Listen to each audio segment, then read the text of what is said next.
Hi there, I'm Kathleen. And I'm Kim. And you're with us for Uncomfortable Conversations with the K&K Twins. All right, so tonight we are going to talk about the results of a warped sense of responsibility. Okay, so if you remember, we are going through this wonderful book called, you can see it's very well used. Yes. Untangling Relationships, A Guide to Codependency, and it's by Pat Springle. This is the book that has changed our lives. Mm-hmm. This is a journey that we've walked through that we want to share with you. Mm-hmm. So we've had such great healing. You can get that on Amazon, by the way. Because if you do want to heal and change, you need to do the work, right? Yeah. And so that workbook will help you walk through that. So tonight we're going to talk about the results of this warped sense of responsibility. So 2 episodes ago, we talked about what it looks like to have a warped sense of responsibility. And then the last episode, we had a guest join us.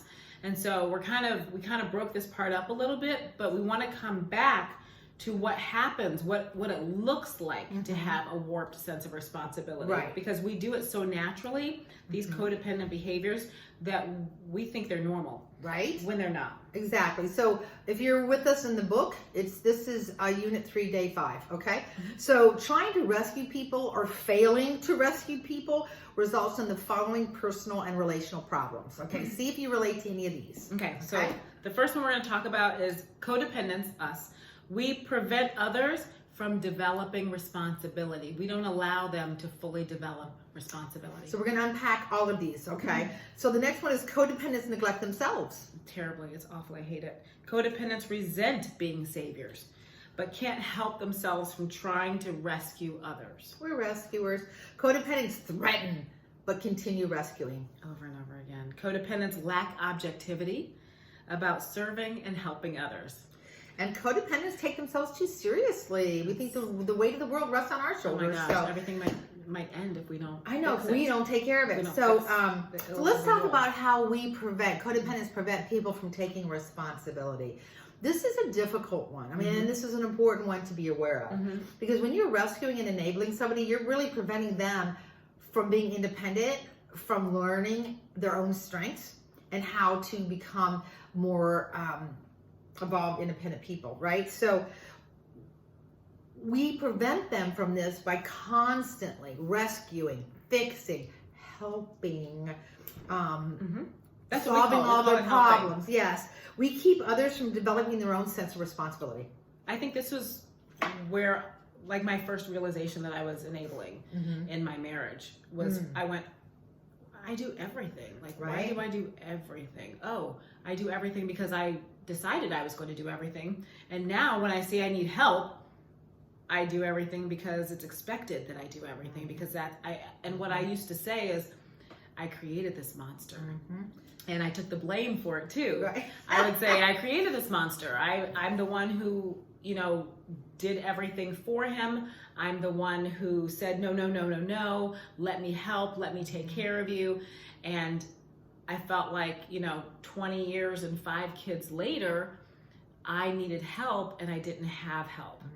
And I think that's where we start to kind of get resentful. But instead of letting him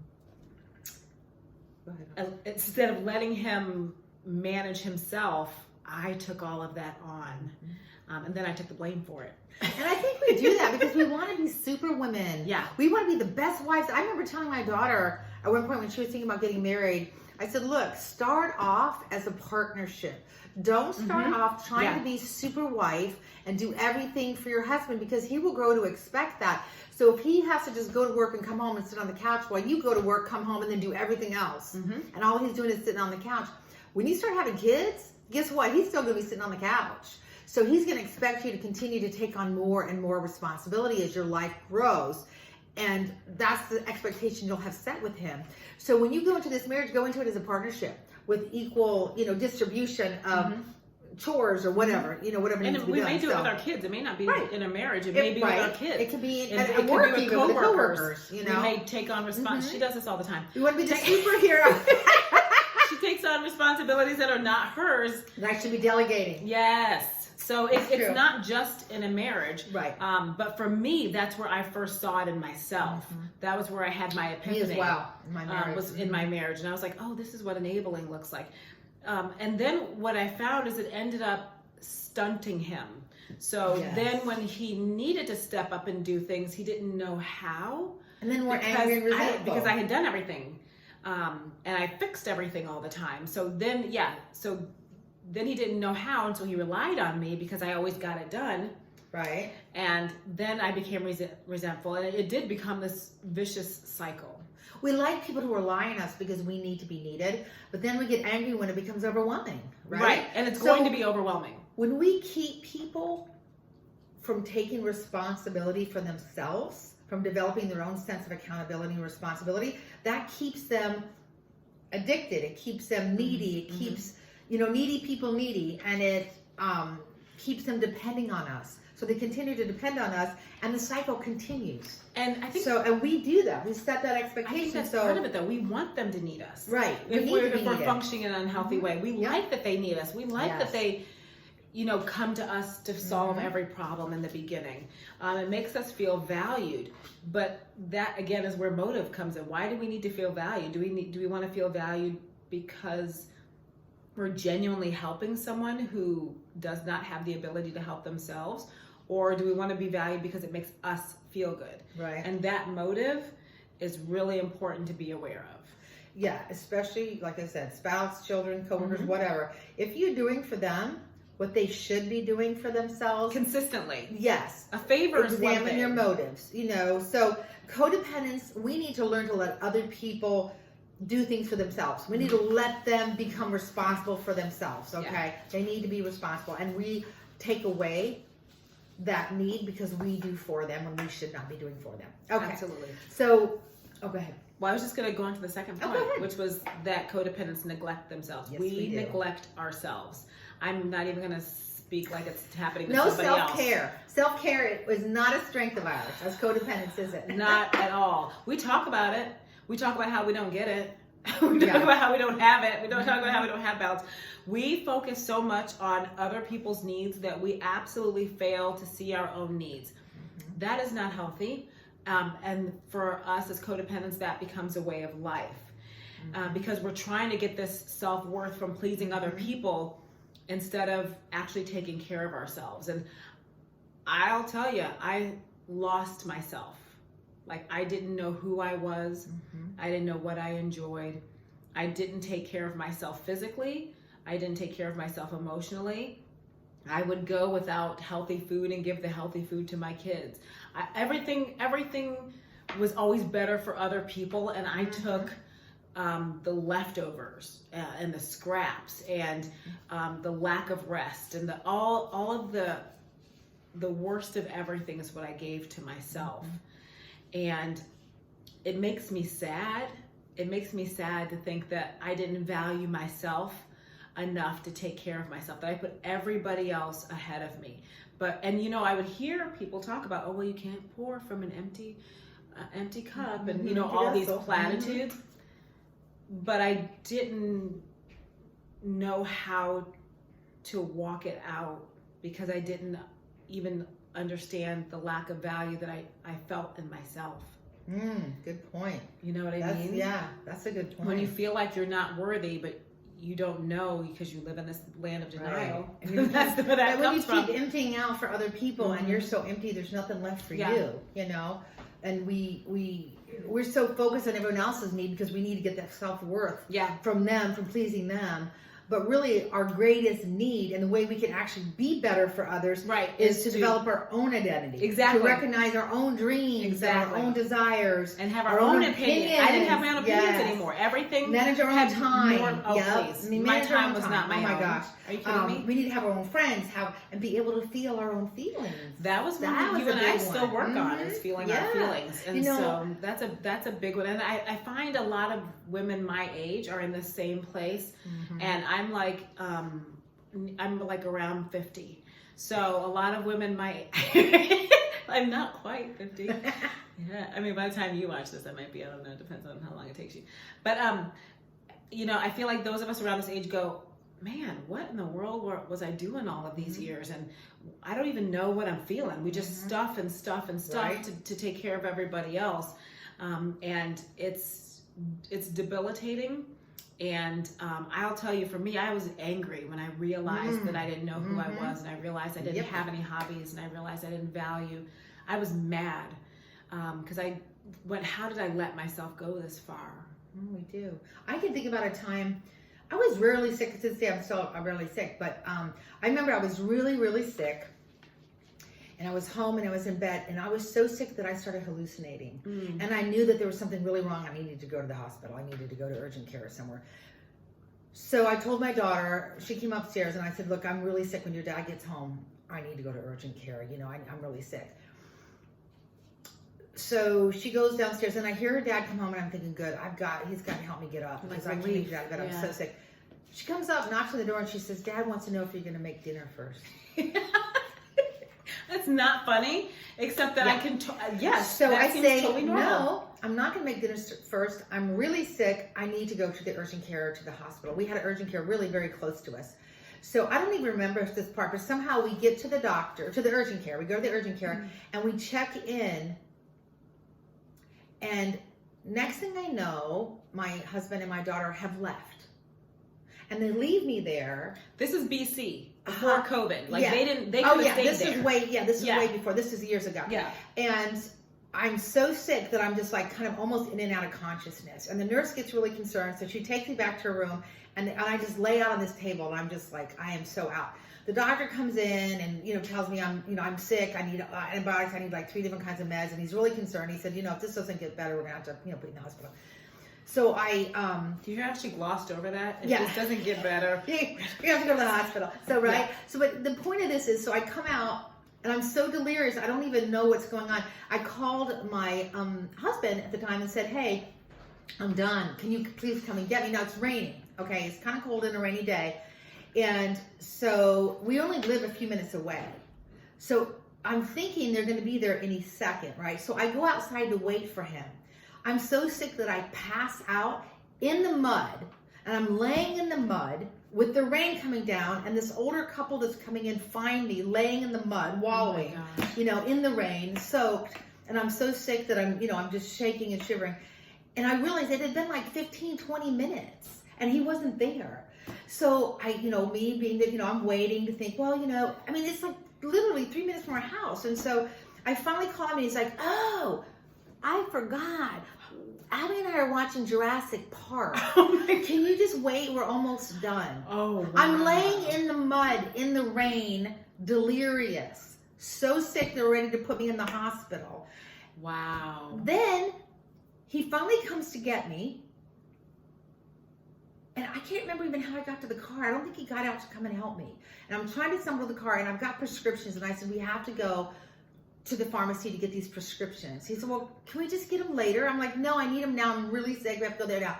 So we go there, and he won't even go in and get the prescriptions for me. He wants me to get out of the car and go. Like, I am delirious, really sick, and he won't even get out of the car. And in my head, I'm thinking, okay, this is not normal. I was just about to ask you, did you think that was normal? At that point, I knew, okay, this is so one-sided. This would have never happened. Of course, he didn't get sick very much either, but he was such a baby when he was, that he would have been absolutely beside himself furious if I had done this to him, right? So, because he couldn't stand to wait anyway. And if he had to wait 2 minutes, he was furious that I was late. So the fact that he left me when I was that sick, asked me if I was going to make dinner first, right? Then leaves me. Then they're so worried about me being sick, but I didn't want to go to the hospital. I don't know why. In my head, I think I was so delirious. I didn't want to go to the hospital. So, why do I have to get out of a car when I'm so sick to go into the pharmacy and get that? Anyway, so I realized then, something's wrong. Yes. This is very, very one-sided. That was kind of towards the end. And I thought, you know what? If you have anything that you can relate to that, yes, just know that's a wake-up call. That is a wake-up call. Wouldn't you say that was a wake-up call for you? Like, I'm laying in the mud and strangers are picking me up. Strangers cared more for me than my own husband did more for you. Yes. They did more. He didn't even pick you up. No, he did not. That's so crazy. It was ridiculous. So so don't, I was not taking care of myself, but clearly they were not going to take care of me. He wasn't going to take care of me. No. So anywho. And he never did. Yeah, and he never did. So, The next one is codependents resent being saviors, but we can't stop ourselves from trying to rescue others. Okay, we rescue others to feel good about ourselves, but the feeling doesn't last. No. Okay, we rescue, but then after a while, we get angry and resentful that someone is taking advantage of us. Right. We rescue them, we do it, but then we're angry that they've taken advantage of us. It's a vicious cycle. But then we feel sorry for ourselves. So there's this cycle. Yeah. We rescue,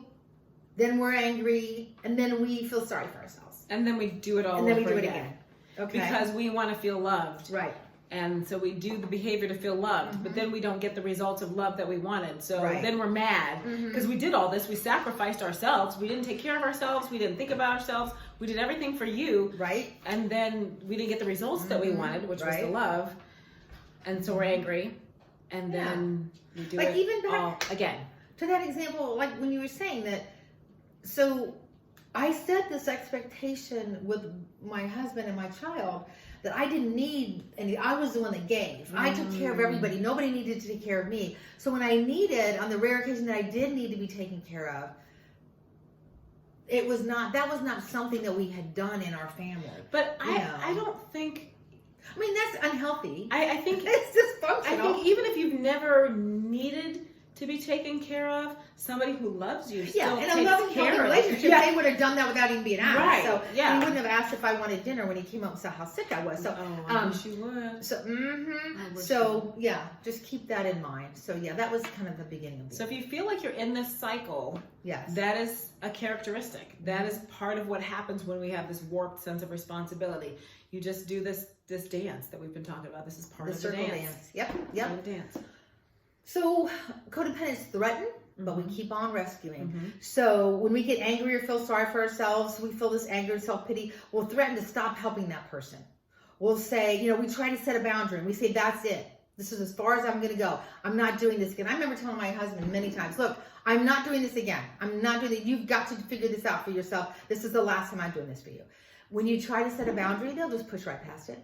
They just ignore it. They know if you yell, if they let you just go on and say what you got to say, then they can continue in their behavior and they don't have to change. They know you're not going to honor you're not going to honor your word. You're just going to keep threatening and keep on doing it. When you try to set a boundary with a dysfunctional person or a narcissist or whatever, they're just going to push past that boundary every single time. And I feel like we do that with kids a lot too. And we give in. Typically, the codependent will then give in because they'll gaslight you. They'll make you feel guilty. You're a bad wife. You're a bad mother. You're a bad friend. You're a bad coworker. Whatever the case may be, and then we will give in because we want to be liked.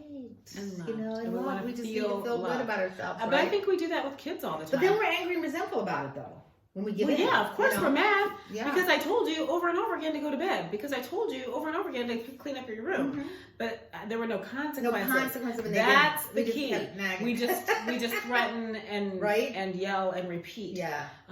So we tell them you've got to. This has got to change. We're not. But we don't require. But then we change. don't. Then we just keep, and we tell them we're not going to help them again. But then we do. Yeah. We continue fixing, solving, rescuing, and so the words don't mean anything. They become meaningless. And those people in our lives that are used to that know that your threats are empty. Yeah, because it doesn't mean anything. Before. And then they can continue to do as they please because they know it's not going to last. They just have to wait you out, right? So they know eventually someone's going to rescue them again. They're going to continue their behavior because they know we're going to rescue them when it comes time. And it's hard to break the cycle. It's very exhausting, but it's also very cyclical. And I kind of am watching this happen very distantly in someone's life where the parent says, you're not going to do this anymore. You're not going to get into this kind of trouble anymore. I'm not taking you here because you got in trouble. And then the parents, take them to the courthouse because they got in trouble again and pay their fines and deal with, and it's just this, okay, and next time they go to court. And it's a terrible vicious cycle. But, the adult child in this situation knows that his mom's just going to yell for a while and then she'll pay and he'll get rescued again and he never has to deal with the consequences. And I'm sure as a mom wonders what in the world is wrong. Why does he keep doing these things? And why does he take no responsibility? Here I am paying all this money. And But if you have an adult child like that, it started back. It did. She never made him take responsibility It did. for his issues when he was young. Mhm. He never had accountability or consequences as a child. Yes. That's where it all starts, right? It's crazy. And that's how Sheila and I were talking about that today, that, you know, that's how you can develop into narcissism. When you have a parent that enables you and doesn't hold you accountable and doesn't make you responsible for yourself, that can develop into narcissism.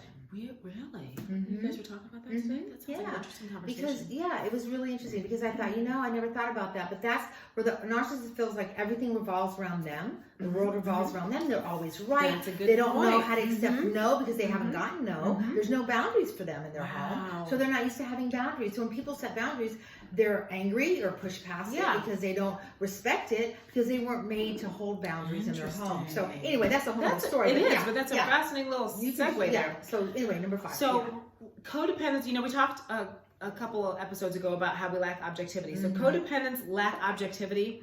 Also when it comes to serving and helping others. We love to help. And because we spend so much of our lives helping others, codependents, we sometimes see ourselves as humble or abused or taken advantage of, but we're still giving. We're giving these. Look how giving we are. Servants. We do all these things for people. They just don't appreciate it. But there's a great difference that exists between helping people because you want to, and because you have a heart for it or a passion for it, or helping them so that you can feel a sense of love, value, or worth. Again, that's the motive. Where does the motive come from? If you feel like you have to help somebody in order to feel loved and valued, or it's a compulsion. Even earn your way into heaven. True. People feel like that too. But one aspect of that is loving service, which is the healthy way. The other one is just plain old codependency. If you're doing it to get something in return, that's not love. True. That's not love. True. If it's to get, if you have a need that needs to get met and you act out of that need, that's not helping the other person. No. If the that's other not for them. Yes. That's for you. And we set that boundary kind of before, where the motive being that if this person has a burden, but they're doing their part to carry that burden. Yes. They're taking responsibility for their part, but they need some help. Maybe something has happened that is outside of their control, and you have the resources, or the ability, or the time, or this talent, or whatever to help them, and you can, and you want to. Cool, help them. Now, if they're not doing what they need to do, if they're not taking responsibility for themselves, if they're piling their problem in your lap and you're trying to fix it for them, habitual, then you're not helping them. That's codependent. Because if you're doing it because you need them to accept you, love you, value you, that kind of thing, that you're acting out of your own need, and that is not the right motive. Absolutely. So you're not helping them. You're not helping them. You're hindering them. You're actually doing the opposite of what you think you're doing. So parents, when you're doing those things with your children, enabling them, or with a spouse, maybe you have a spouse that you're enabling, you're not helping them. You're crippling them. You're allowing them, in fact, you're enabling them to stay in that dysfunctional behavior, and nobody wins. Everybody loses. Everybody loses. Everyone does in that case. So, and then codependence can, we can take ourselves too seriously. Yes, because we gain our self-worth from helping others by fixing, rescuing, serving, helping. We do this to win respect and approval. So we take these things very seriously.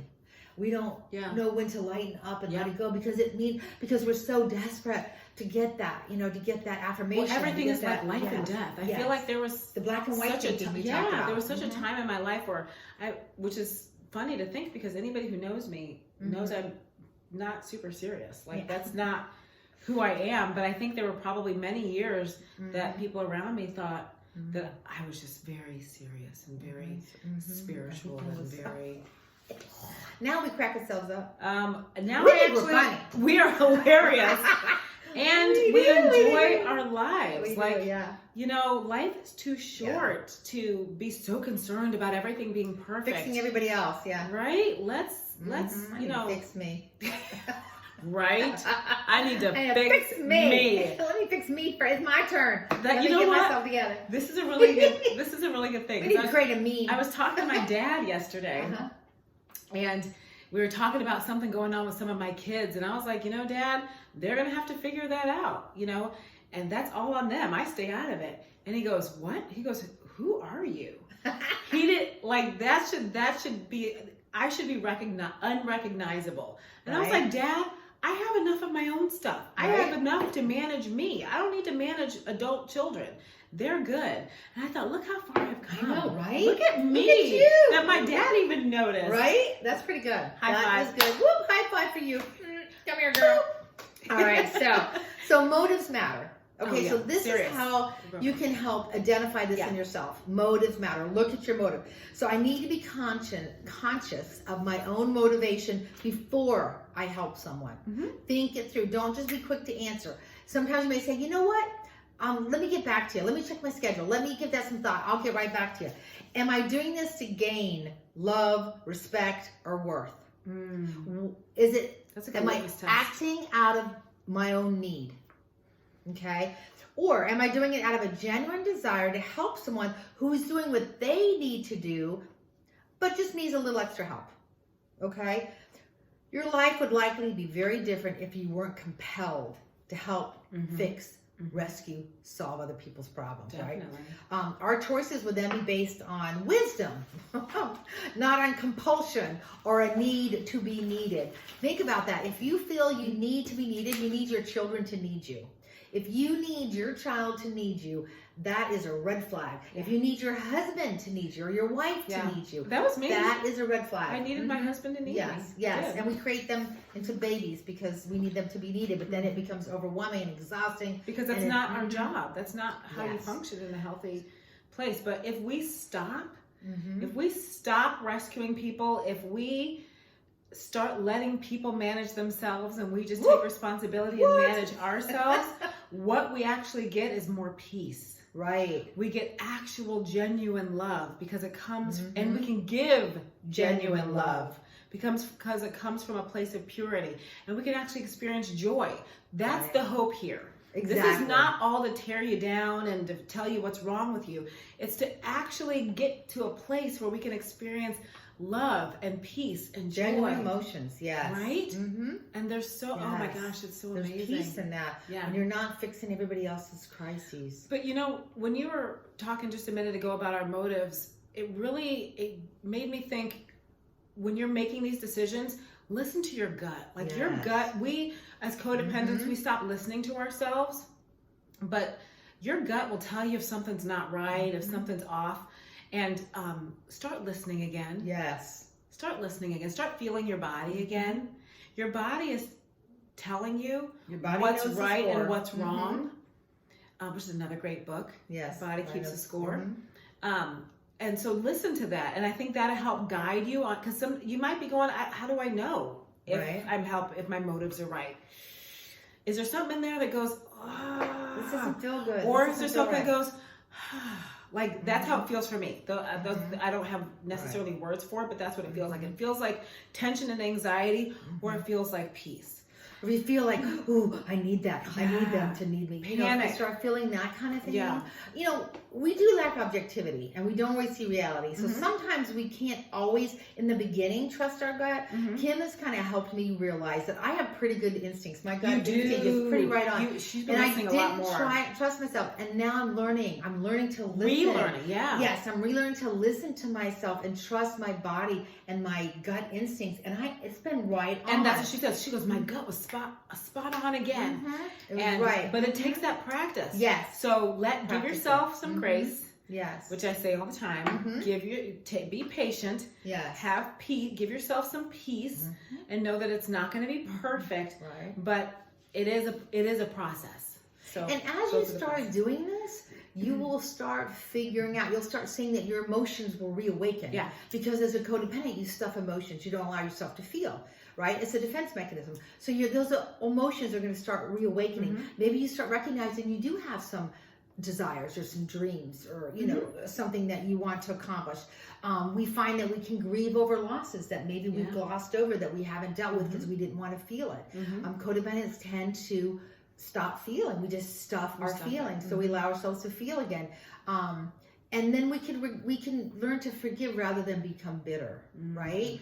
And one of the things I was thinking about this week, and I think I may have talked to Sheila about it, but with my parents, my dad and my parents, as I get older and I begin to recognize my own wounds and how I'm acting out of those wounds, my pattern of behavior, I begin to have much more compassion and the ability to forgive my parents, understanding the wounds that they came out of. And as I begin to see the dysfunction in their families and how that got passed down, it makes more sense to me. And then I think, okay, let me break this cycle. Let me stop this behavior, right? So I feel so much more compassion and forgiveness towards them for that. So this whole program, we've said it before, we're going to keep saying it. This is not an indictment of my parents. This is not a bash my parents situation. This is just me walking through my own reality, my truth, to finally see reality, to finally see how some of these things impacted me, how their wounds and their patterns of behavior and dysfunctional patterns impacted me and molded me into my own dysfunctional patterns. And how we've in turn done that to others. To our children, to others. I've done that to my spouse children. and children. Yeah, my kids go, even friends, you know, and coworkers. My kids said, "Are you talking about us in this podcast?" And I said, yeah. I said, but a lot of it is how I failed you and how I wish I'd done things differently and the things I learned. And I think that probably took them by surprise, but it's true. So as we go through this, eventually, when we get to the end of this book, they talk about, like, this book really is to help us identify codependency and understand what it is, how it develops, and what it looks like, and how to kind of work through some of this. And there's a lot of emotional stuff to work through. Then we get to the next part, which is how to deal with this. How do you recover from it? How do you fix it? So you learn to what is it? Identify or detach, identify, and what is it? I forgot. Anyway, so this is kind of the detachment part. We learned it. And we practice it sometimes. We do. Yeah, we do practice it still. So detaching is hard because you have to step back and look at it from an outside perspective. Whole thing. And I feel like that's a lot. We become more aware. I feel like there's so many things about this that we have to repeat. There's so much repetition. Yeah, that's it. There's so much repetition because it takes a while to really deeply ingrain these concepts. Yes. I'm trying to think how we okay, I'm going to look this up and make sure I get it. So what she's basically talking about is how we take this new awareness to a place where we can actually objectively evaluate what our impulses are and really understand and vet our situations so that we can start acting appropriately. Right. And that's where she's going to talk about the steps to being able to see that in a healthy way. So you identify. First thing you have to do is identify our codependent behavior. Then we detach from it, and then we decide. Yeah. So that's why I said stop a minute. Yeah, stop a minute. Examine your motives. Identify. Okay, is this a codependent response? Detach from the situation. Take the emotions out of it to a certain extent, and think about this and say, okay, if I'm looking at this from a healthy perspective, is this a codependent response? Okay. If it isn't, cool. Then you can decide your action from there. If it is, then you decide on a counter action that is a more emotionally healthy response. So, we help each other with some of that. We'll talk about it, and I'll say, okay, like we'll identify, oh, this feels codependent. This feels not healthy. What do you see here? Where does this come from? Yeah. Like detach. Right? And we're like, okay, step back. And what she'll say to me is, okay, if you were giving me advice on this, what would you say to me? I'm like, oh, yep. Oh, how would you tell somebody else to respond in this case? So there are tools, and that's all part of this. So we're just at the beginning now. Yes, we're just at the beginning. Walking through this, and we're just sharing our journey. Yeah. And we want you to come with us. And coming up in 2022. We're gonna have a class where we're gonna start. We're gonna do the book, and we're gonna do the book together. It's gonna be a Zoom class, but we're gonna be here to guide and facilitate. We're doing it together again. We're gonna do it together. So it's gonna be a wonderful healing journey, and we're super excited about it. So If you enjoy what you're hearing, like and subscribe if you're on YouTube. Even if you don't enjoy it, just like and subscribe. Yeah, like anyway. and subscribe us. So yeah. You might one day on hear Spotify, something. like it, whatever they do. What do they do on? I think it's a fate. You add it as a favorite. As a favorite. I don't really remember. We're on We all like the it. different. I think we're on quite a few different podcast platforms. Yeah. I can't even remember all of them that we're on now. But so if you enjoy this material, just And even if you don't enjoy it, you just know you need it. You're not alone. yeah. We're here to That's support. right. Yeah, I don't know if enjoying it would be the right word Yeah. because this is hard work. It's It's emotionally so draining rewarding. sometimes. We've cried some tears. Oh, for sure. I mean, we've just said, "Oh my gosh, this is enough. For sure. I can't do anymore. I can't talk about this anymore. It's just so much." We'll come back to it. And that's we have okay. to come back to it. And that's Even okay. when you're doing the workbook, you're going to come to some lessons where you think, "Ooh, too much pain, too much pain." You're I going to need have to to step ease away. back to it. Then you got to step away. Then you got to ease back to it, and then finally you'll find yourself And we'll be going there. through it. Yeah, We'll be there to hold your we'll hand. be there with you. So thanks for joining come us with us. again. We Yes. appreciate you. Thank we love you you. guys. Remember to post your questions if you have questions, and we will Yes. do our best To respond. to come back and respond. Thank See you. you guys. Bye.